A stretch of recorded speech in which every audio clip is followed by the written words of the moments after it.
Nous allons maintenant parler d'une véritable injustice, celle qu'un fils dit subir de la part de son père, ce qui est encore pire. Nous accueillons sur ce plateau Sylvain et Karine.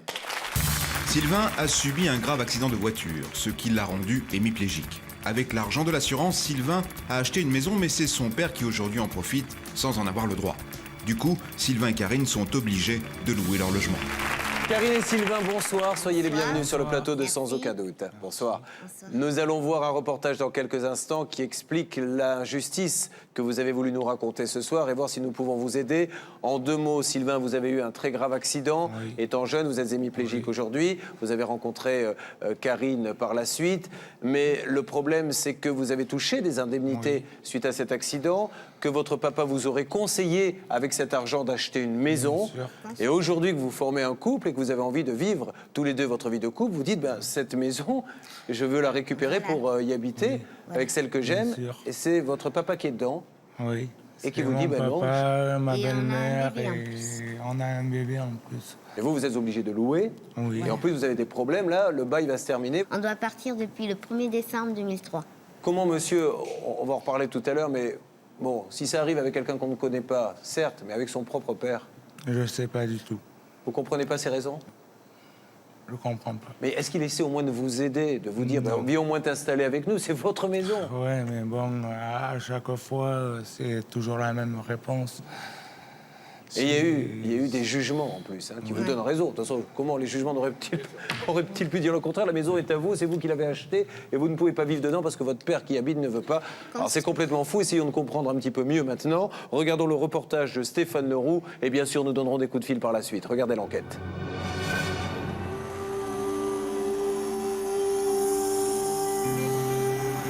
Cette route, Sylvain ne l'a jamais oubliée. C'est ici même que sa vie a basculé, le 30 juin 1983. Il avait 6 ans, ce jour-là, il va croiser la route d'un chauffard ivre.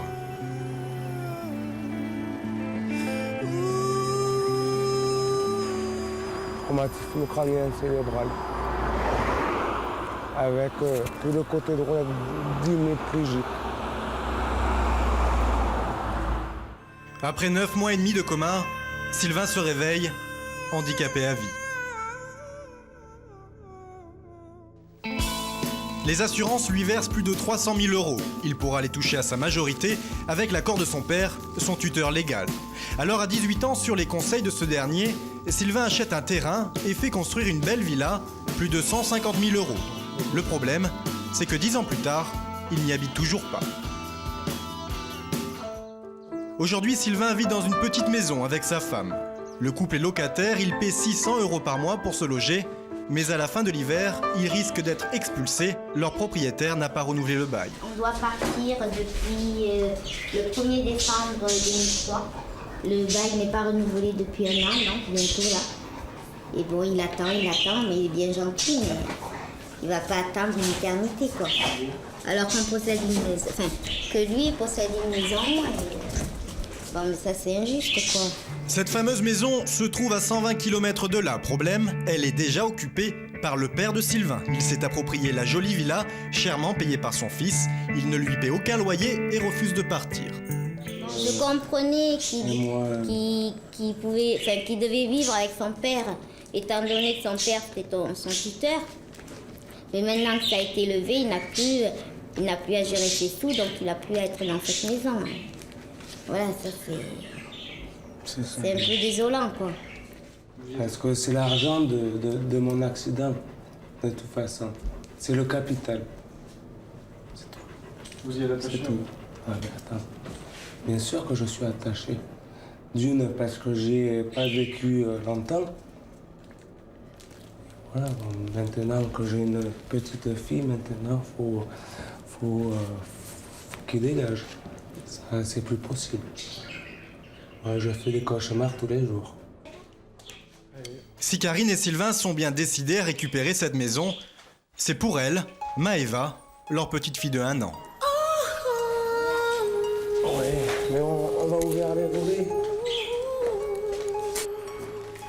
Le couple vit avec 1 800 € par mois d'aide de l'État et des assurances. Pas question pour eux de chercher un nouveau logement, d'autant que cette villa, ils y ont droit. La justice leur a même donné raison. En 4 ans de procédure, Sylvain a gagné tous ses procès. En 2001, son père est condamné à payer à son fils une indemnité de 600 € par mois, mais qui, faute de moyens, tombe rapidement à 100 € mensuels. Une situation difficile car pendant ce temps, Sylvain continue de payer un loyer de plus de 600 € alors qu'il est propriétaire d'une belle maison, loin d'ici. Il me doit 2 500 000. Il m'a bouffé Au tout. moins, la maison. Il m'a bouffé tout. Mais derrière ces problèmes d'argent, il y a peut-être une histoire de vengeance personnelle. Pour mieux comprendre, il faut se replonger 10 ans en arrière, en 94, lorsque Sylvain achète le Et terrain. moi, j'ai acheté mon terrain cash. Suite, après, on a fait bâtir. Et voilà, Qui c'est qui a décidé? c'est mon père. Son père est alors son tuteur. Sylvain n'a pas son mot à dire. Le temps des travaux, son père s'installe sur le terrain avec 2 caravanes. Il y vit avec sa nouvelle femme, leurs 2 enfants et Sylvain, qui lui n'aurait eu droit qu'à une simple tente. À l'époque, la famille avait un voisin. Patrick est devenu un ami de Sylvain. Il se souvient parfaitement du jeune homme souffrant lors de l'hiver 98. Il faisait très froid cette année-là. Et le pauvre gamin, il dormait sous une tente. Et moi, ça m'a fait mal au cœur. Je lui ai dit, le soir, tu t'échappes et tu viens dormir sur le canapé devant la cheminée, ici. Voilà. Et ce qui est le plus malheureux, c'est qu'il handicape un handicapé qui est son fils. Et ça me fait vraiment mal au cœur. Son père aurait pourtant tenté une approche en 2002 lors du procès. Dans cette lettre que Sylvain nous dit authentique, il demande à son fils de revenir à la raison et pour le convaincre, il n'y va pas de main morte. Extrait. Cher Sylvain, sache que j'ai la conscience tranquille, je n'ai jamais abusé de toi. Je suis décidé à te laisser la maison, mais en échange, peux-tu me laisser le petit... Je prie pour toi. Va donc aux réunions évangéliques, vois un pasteur, va de l'avant et tu verras. Avec la gloire du Seigneur, je dis pas que tu as été sauvé par le Seigneur le jour de ton grave accident. Dieu merci, rends-lui grâce, ton père. Mais comment croire en la bonne foi de cet homme? Depuis 8 ans, il vit confortablement dans une maison qui ne lui a rien coûté. Pire, c'est son fils qui est obligé de payer les impôts fonciers de sa villa, plus de 1 300 € par an. La solution alors, se rendre sur place et tenter de négocier avec son père. Sylvain ne l'a pas revu depuis 5 ans. La rencontre l'angoisse déjà. Ça va être dur. Très très dur. Pourquoi? Oh, parce que mon père, il est très très dur. Ah, plus dur que lui, j'en vois pas de toute façon. Le couple se rend chez le père de Sylvain en caméra cachée. Et tu sonnes d'abord. T'inquiète pas, ils vont pas me faire peur. Dans la poussette, leur petite fille Maëva. Elle ne risque pas de s'endormir car Sylvain, terriblement stressé, va rapidement perdre son sang-froid. Bon, je viens pour discuter là. Bon, viens avec moi. Bon, je voudrais que tu me rendes de la maison, s'il te plaît. Ouais, mais comment on va faire? Ah, mais moi je sais pas. Moi je sais pas, faut que vous partez d'ici. Ah bon? Ah mais si, mais attends, car... Papa, mets-toi à ma place. Mais Hein? Je mets 12 000, moi. Arrête voir le petit. Oui, mais moi, j'en ai rien à foutre, là. Là, tu vois, là, je parle, là. Quelle solution tu me proposes, maintenant? Et l'argent que j'ai mis là-bas, dans la maison, moi, qu'est-ce que vous en faites? Eh, Tout à l'égout que je viens de faire. Moi, j'en ai rien à foutre, là. Tu vois? Mais moi, j'en ai rien à foutre, papa. Quelle solution tu me proposes, maintenant? La solution? Oui. Mais la solution, c'est qu'on me rembourse ce que j'ai mis là-dedans. Non. Incroyable. Selon cet homme, cette villa lui appartiendrait en partie, car il y aurait soi-disant investi une bonne partie de son argent personnel. Mais il oublie une chose, cet argument il l'avait déjà sorti au procès, et les juges n'avaient pas été convaincus. Tu vends la propriété. Oui, c'est ça, mais oui. Vendre la maison, voilà la solution que son père propose, et partager la somme récoltée avec son fils. Chose inconcevable pour Sylvain, le dialogue est rompu. Bien, c'est ça, man. Tous mes biens. Et tu le sais, comme. Eh ouais. Eh bien alors, pourquoi tu y es encore? T'es plus mon curateur que papa. Déconne pas parce que non, ouais, tu veux pas discuter et tu veux pas trouver de solution. C'est ça le pire. Ils ne s'étaient pas vus depuis 5 ans. Leurs retrouvailles n'auront duré que 5 minutes. Notre témoin éprouve pour son père autant de crainte que de haine. Dans ces conditions, difficile de trouver un consensus. L'avocat de Sylvain a demandé l'expulsion du père et de sa famille. À la fin de l'hiver, les forces de l'ordre pourraient les mettre à la porte. Malgré ses griefs, Sylvain n'aimerait pas en arriver là avec son père. Il est donc encore temps d'éviter une telle violence et mettre fin à des années de douleur.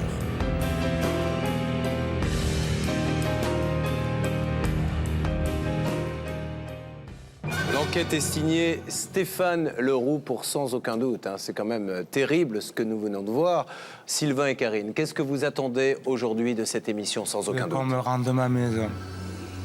C'est tout.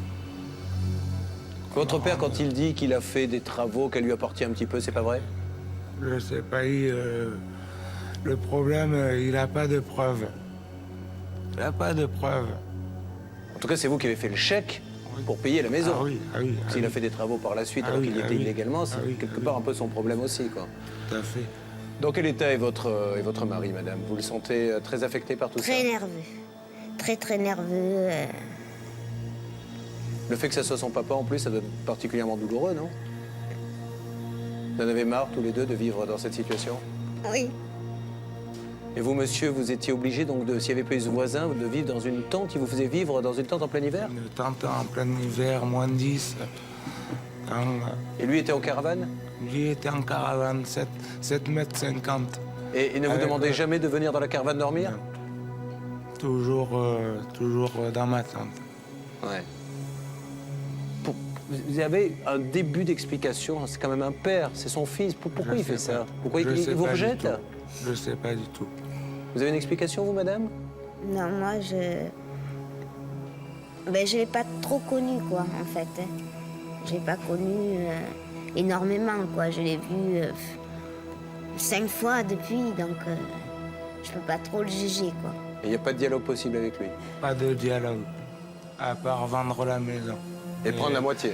Mais ce n'est hors de question, Ouais. par contre. Maître Michel, quand même, précision, il n'y a jamais eu de demande d'expulsion qui était faite. Oui, parce que le père de ce monsieur est ce que l'on appelle un occupant sans droit ni titre.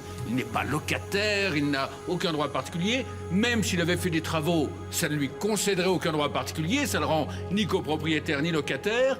Donc il peut être mis dehors. Il faut demander au tribunal, dans ces cas-là, un jugement d'expulsion et faire procès d'expulsion. Sur le principe, ça ne pose pas de difficulté majeure, mais on comprend bien que le père de monsieur a abusé de la situation, du fait que, étant le fils, il n'osait pas aller plus loin. Et maintenant, je crois qu'il va falloir passer à l'étage supérieur.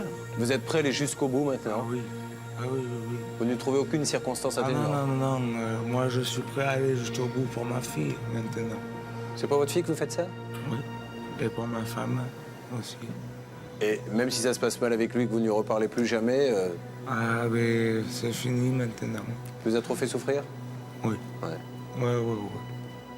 Julien, il y a peut-être une chose à rajouter, c'est que monsieur était sous tutelle à l'époque. Oui. Son père était son tuteur, donc à la fin de la tutelle, il a l'obligation de rendre ce qu'on appelle les comptes de tutelle, c'est-à-dire de restituer tout. Mais- Il n'a strictement, encore plus à cause de cela, aucun droit à conserver ce qui vient des fonds de l'accident de monsieur. Le père n'a pas le droit de vendre sans son accord. Le père n'a aucun droit. C'est à lui, il vend ou il ne vend pas, il le met dehors, il ne le met pas dehors, c'est à lui et à personne d'autre. Bien, nous allons essayer dans le cadre de l'émission de vous aider maintenant. Et puis, par la suite, eh bien, des conseils seront donnés. Je vous propose déjà bien d'appeler finalement le seul numéro que nous avons à faire pour faire avancer la chose. C'est d'appeler votre père, et c'est vous qui allez l'appeler d'ailleurs. La régie fait maintenant le numéro.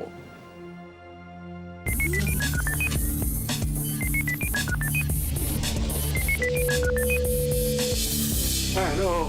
Allô? Oui, Oui, ça va? maintenant, Pourquoi ça? dans le sommeil. Bon, ben réveille-toi et je voudrais savoir quelle solution tu prends. Parce que moi, j'en ai marre maintenant. Maintenant, je Bien veux... dit. Hein?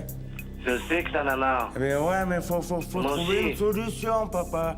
Ça peut plus durer. Ça fait 10 ans que ça dure, là. oui. Alors maintenant, tu me donnes une solution. Et vite! Ça, mais si tu cries comme ça, je peux pas te la donner, la solution. Monsieur, je suis Julien Courbet de l'émission Sans aucun doute sur TF1. Monsieur, dans le cadre de l'émission, nous allons essayer d'aider Sylvain et Oui. Karine qui sont dans une situation très difficile, monsieur. Nous Oui, avons monsieur. vu un reportage, oui, mais monsieur, vous le Bienvenue à la savez, mais maison. vous habitez leur maison, monsieur. Donc moi, je ne veux pas m'immiscer dans des choses qui ne me regardent pas, mais vous ne pouvez pas laisser votre fils handicapé, son épouse handicapée, leur bébé, alors qu'il a dormi dans une tente déjà pendant des années. Vous pouvez pas lui dire, Tente. monsieur, c'est sa maison. Il a jamais dormi dans un centre, mon fils. Mais monsieur, expliquez-moi pourquoi vous laissez votre fils ne pas rentrer, pourquoi vous l'empêchez de rentrer dans sa propre maison? Elle est à lui, vous ne le contestez Écoutez, pas. monsieur, je pense que, vous voyez, vous me réveillez là, parce que je viens de faire la nuit. Ah bah, je suis désolé, monsieur. Ce serait bien que, écoutez, qu'ils viennent à la maison. Mais monsieur, il est venu, il est venu vous voir la semaine dernière, Il est venu me monsieur. voir la semaine dernière, monsieur, mais il a voulu me tuer ici. Non, monsieur, c'est pas Les vrai. voisins étaient présents. Non, alors, monsieur, attendez. moi, nous étions Alors. présents. Monsieur, nous étions présents avec une caméra. Donc l'entretien, je l'ai. Non, mais il a crié, Oui, mais il n'a pas essayé de vous tuer, Qu'est-ce monsieur. que- Il n'a pas essayé de vous tuer. Vous avez un fils handicapé, monsieur, vous êtes son père, et vous les laissez dedans. Qu'est-ce que vous voulez qu'il demande l'expulsion? C'est ce qui va lui être conseillé par son avocat. Mais vous allez avoir les Écoutez. huissiers, l'expulsion et tout ça. C'est comme ça que vous réagissez, monsieur? Écoutez, monsieur, ça a été jugé. Oui, vous avez pas les perdu. papiers Et vous avez avez les perdu, papiers, je l'ai non le jugement. Comment? Vous avez perdu, vous devez lui payer des indemnités tous les mois, etc. Oui, mais écoutez, moi je suis tout seul avec ma femme. Oui. Je travaille. Oui. Hein. Moi j'ai dépensé beaucoup d'argent dans cette maison. D'accord. Sylvain le sait très bien. Donc Sylvain, Hein? donc qu'est-ce que Bon. vous... Alors ce qui Bon, moi, m'intéresse je veux de savoir, partir. monsieur, Moi, je qu'est-ce veux que vous bien comptez partir. faire pour Sylvain, monsieur? Moi Pour- je veux bien partir, monsieur. D'accord. D'accord. Et qu'est-ce Y a que vous pas voulez de en problème. contrepartie? Mais si Sylvain me paie un loyer pour éventuellement m'indemniser ce qu'il me doit sur tout l'argent que j'ai mis dans cette maison, parce que moi si je pars de cette maison, j'ai plus rien. Et lui, il a Deux quoi, enfants monsieur? bas âge, Non mais je n'ai monsieur, plus rien. vous n'avez plus rien, mais lui, Oui, il a lui, quoi? a un salaire que moi j'en ai pas. D'accord? S'il touche une rente comme il touche actuellement, c'est. Mais vous avez quand fait même la nuit, grâce à moi, monsieur. hein. Vous m'avez dit tout à l'heure que vous aviez fait la nuit. J'ai fait la nuit, bien sûr. Mais la nuit de quoi? Je travaille, monsieur. Eh ben alors vous avez un salaire, monsieur. Oui, bien sûr, j'ai un salaire. Eh ben alors pourquoi vous me dites que vous n'avez rien et que lui a un salaire? Mais il a un salaire quand même qui est très très conséquent par rapport au mien. Hein. Ah bon? Alors Ouais, donc quand oui. un fils a un salaire plus élevé que Oui. celui de son père, le père a le droit de prendre sa maison et d'habiter Non, dedans. non, non. Maître vous Michel, comprenez pas, avocat. monsieur, c'est une Monsieur- affaire qui était. Oui, monsieur, qui je était- C'est une suis- rente d'handicapé qu'il a, monsieur, c'est pas un salaire. Votre fils est hémiplégique, vous le savez quand même. Me voir, il n'y a pas de problème, je vous aurais tout expliqué, monsieur. Oui, oui, C'est pas bon. au téléphone qu'on explique les choses. Alors, expliquez-les. C'est pas intime, ça. Donc vous voulez vendre Si la Sylvain- maison. Je vous si écoute. Sylvain veut réintégrer sa maison, et ça je le souhaite de tout mon cœur. D'accord. Hein? Moi je m'en vais, Oui. mais écoutez, moi je n'ai pas d'argent pour me loger, je n'en ai pas. Il n'y a pas de problème, je m'en vais, mais Sylvain, avec sa femme Karine, il touche quand même, si on fait les totaux, ça- Est-ce que vous avez, monsieur, un appartement pas très loin? Oui, mais cet appartement, écoutez, il fait 18 mètres carrés. Hein. Et alors, il y a monsieur, moi, il y a ma femme, il y a les deux petits. Votre fils a bien dormi dans une tente hein, pendant plusieurs années à moins 10 degrés. Hein. Oh, mais c'est entièrement faux, il n'a jamais dormi dans une tente, Sylvain. Alors là, ça, c'est du culot, papa. Mais non, mais écoutez... Merci. bon, écoutez, Mais arrête vous un venez peu ici à la maison, de puis on discute, faire je le téléphone cinéma. pas. Je ne téléphonerai pas, je ne parlerai plus au téléphone. Et ce, monsieur, cet appartement, vous le non. louez? Mais bien sûr que je le loue. Voilà, donc vous avez un Et salaire. Je le loue parce que j'ai un prêt, monsieur, dessus. Pardon? J'ai un prêt. Et donc si je le loue, c'est pour payer le prêt. Ouais. Maître Tout Michel, simplement. avocat. Oui, monsieur, je suis un des avocats de l'émission. Le problème est le suivant. Vous Oui, habitez monsieur. depuis des années sans rien payer, d'ailleurs, à votre Écoutez, fils. ça a été jugé. Attendez, oui, Vous ça a avez été les yeux jugé, morts monsieur. sous les yeux. Donc, on peut discuter comme ça pendant 1 heure, ça ne changera rien. Il va De toute falloir... façon, il faut trouver une solution. Oui, oui, c'est ce que j'allais vous dire, monsieur. Voilà. Il va falloir que vous quittiez la maison. Vous bien, ne pouvez pas, monsieur, On moralement, l'acceptera. demander... Je n'ai- Aucun je- fils je ne vais pas n'a... opposer. Écoutez-moi un instant, monsieur. Aucun fils, jamais n'a à entretenir son père. C'est le contraire qui se passe. Non, mais je Et l'ai- quand je l'ai en fait. plus, on a un fils handicapé, qui vit d'une rente d'handicapé, qui vit dans sa chair cet accident, et que vous occupez la maison qui est la contrepartie financière de ce qu'il a subi, monsieur, c'est indigne. Vous ne pouvez pas laisser traîner cette situation. Non, ne me parlez pas comme ça, s'il vous plaît. Alors, monsieur, maintenant je vous pose une question. Combien de temps vous faut-il pour partir? C'est la seule question. Le reste, ça ne sert à rien. Est-ce qu'il vous faut un mois, 2 mois? C'est pas la seule question. Combien voulez-vous financièrement? De quoi? Eh bien, vous voulez de l'argent pour partir. Vous vous rendez compte de l'argent que tu me dois quand même? Qu'est-ce qu'il vous doit? Ça a pris une plus-value incroyable dans la maison. Alors, votre monsieur, en fait, votre fils handicapé est responsable du fait que dans la région où vous habitez, les maisons ont pris de la valeur. Comme ça, Monsieur, pendant 10 ans, vous avez habité cette... Monsieur, s'il vous plaît, Bernard Sabat, consultant pour cette émission, vous avez vécu pendant 10 ans, gracieusement, monsieur, dans cette maison, et en plus, la taxe foncière a été payée en plus par votre fils. Que voulez-vous de plus? Écoutez, en tout cas, monsieur, bon, vous faites comme vous voulez. Je partirai. Vous n'avez qu'à me contacter hors émission. Hein. D'accord, mais vous savez ce qu'on va faire? On va venir vous appeler tout de suite hors émission. Comme ça, vous allez nous expliquer clairement. Et ne faites pas souffrir votre fils en plus en l'obligeant à expulser son père, c'est terrible. Je m'en irai de toute façon. Non, mais c'est quand, monsieur? Ils ont un bébé, ils attendent. Quand? Je sais qu'ils ont un bébé. Naturellement qu'ils ont un bébé. Je ne sais pas quand est-ce que je vais partir. Je vais prendre les dispositions pour. Et je vais partir, ça c'est certain. Bon, écoutez, monsieur, on va s'appeler hors télévision. Comment? On va vous appeler hors télévision. Mais j'espère, monsieur, parce que quand même... Non, d'accord, non mais, monsieur, Merci. on fait ça tout de suite. D'accord. Merci. Au revoir. Au revoir.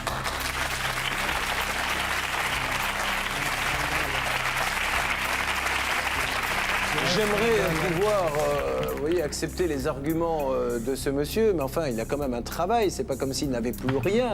Il ne gagne peut-être pas très bien sa vie, mais il a un travail. Il y a des millions de Français qui sont dans la même situation que lui. Il a un appartement qu'il achète dans une station balnéaire, qu'il loue pour rembourser le prêt, mais il n'était pas obligé de l'acheter, cet appartement. Il pourrait très bien y aller habiter. Et 18 mètres carrés, il y a des tas de gens qui vivent dans 18 mètres carrés. Il a un fils handicapé, on ne peut pas piquer la maison de son fils sous prétexte que... Et en plus, il vous reproche maintenant... Vous savez ce qui l'ennuie, en fait? C'est que cette maison, parce que je connais l'endroit, a pris énormément de valeur. Ça vous initiez pour dire, elle a peut-être doublé de prix. Il se dit maintenant, il y a une belle opération à faire. C'est-à-dire que grosso modo, ce qu'il doit se dire, c'est qu'en vendant cette maison, vous récupérez certes le prix d'achat, et lui pourrait se récupérer toute la plus-value qui est quasiment du double. Donc Bernard, vous allez essayer d'appeler ce monsieur et de voir dans quelle mesure l'on peut s'arranger. Et puis vous venez nous dire ce qui s'est dit. J'y vais tout de suite. À tout de suite, Bernard. Au téléphone, Bernard Sabat en appelle au bon sens du père de Sylvain. Cette situation ne peut en effet pas durer. Le père en est conscient, un arrangement doit être trouvé rapidement, nous sommes sur la bonne voie. Bernard Sabat, après négociation, revient sur le plateau de Sans aucun doute. Il y a quelques instants, Bernard est sorti pour essayer d'avoir un dialogue avec ce monsieur, votre papa. Appelons Bernard Sabat déjà sur ce plateau avant de voir s'il faut donner d'autres coups de fil. Bernard, venez nous rejoindre.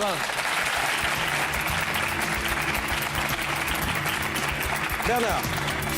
Alors, le papa de Sylvain semble ouvert à la discussion. Il a aujourd'hui pris conscience de la gravité de la situation, mais surtout de l'état d'urgence. Et je pense qu'il est important, Julien, que vous... On le rappelle une nouvelle fois. Pour lui dire ce qu'il a trouvé comme solution. S'il en a trouvé une. Demandons à la régie maintenant de bien vouloir faire son numéro une nouvelle fois.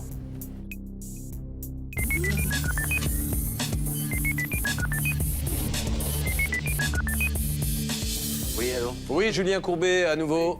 Je crois que vous avez eu Bernard au téléphone. Vous avez essayé de réfléchir de votre côté. Où en êtes-vous de votre réflexion? Et ma réflexion est que je vais laisser la maison libre et vide le 18 décembre. Le 18 décembre, vous laissez la maison? D'accord. Bien. Bon, bah écoutez, monsieur, vous avez trouvé une solution vous-même, peut-être pour vous reloger? Mais non, de toute façon, ça fait rien. J'ai de la famille, je partirai. Mais on peut essayer, monsieur, nous, de notre côté, parallèlement. On peut essayer de trouver une solution. On sait dans quel coin vous habitez, on connaît un petit peu les gens là-bas. On peut toujours essayer de trouver une solution, monsieur. Hein. L'un n'empêche pas l'autre. Moi, je ne demande qu'à vous aider et à aider aussi votre fils. Donc, voilà, on va en parler si vous le voulez bien. Mais si vous leur laissez la maison le 18 décembre, c'est bien. Les meubles, je crois, étaient à votre fils, hein, monsieur? Certains meubles, oui, monsieur. Bon, d'accord. Bon, écoutez, 18 décembre, c'est-à-dire dans très peu de temps, ce monsieur vous laisse la maison. Vous êtes content? Je ferai le maximum, hein, de toute façon. Si je lui dis le 18, ce sera le 18, il n'y a pas de problème. Mais monsieur, nous vous faisons confiance. Je suis de parole, il n'y a pas de... Il n'y a pas de souci. Voilà, monsieur, vous avez quelque chose à lui dire? Oui. Merci. Mais rien. Merci beaucoup. Et ce que je voudrais, c'est renouer un peu le dialogue. Monsieur, ça sera l'occasion rêvée. Hein? Ça sera l'occasion rêvée de retisser des liens et de recréer une vraie famille. Je suis sûr que maintenant, tout va changer et il sera ravi de vous accueillir dans cette maison et s'il peut vous donner un coup de main, il vous donnera. Donc le 18 décembre, monsieur, hein, en tout cas, vous viendrez nous annoncer la bonne nouvelle quelques jours après sur ce plateau et puis peut-être que vous nous permettrez d'assister à votre emménagement parce que ça sera un moment bien émouvant. Vous êtes contente, madame? Ah, bien sûr, oui. Pour la petite fille, ça va être génial aussi? Ah oui, oui, elle aura sa chambre. Eh ben c'est génial. Merci, monsieur, on se parle. Quelqu'un vous parle. Voilà. Dans quelques jours, vous aurez votre maison, votre jardin et vos meubles. Eh bien, écoutez, on va vous raccompagner maintenant. Vous souhaitez beaucoup de bonheur, vous le méritez après tout ce que vous avez enduré. Je suis sûr qu'avec cette petite... Et puis, à un moment donné, il faudra peut-être passer l'éponge sur le passé, même si, bon, tout le monde peut faire des erreurs dans la vie. Recréer une famille, cette petite aura son grand-père et puis voilà, tout repartira. D'accord? Bon, ben, je vous embrasse tous les deux et je vous souhaite beaucoup de bonheur. Merci.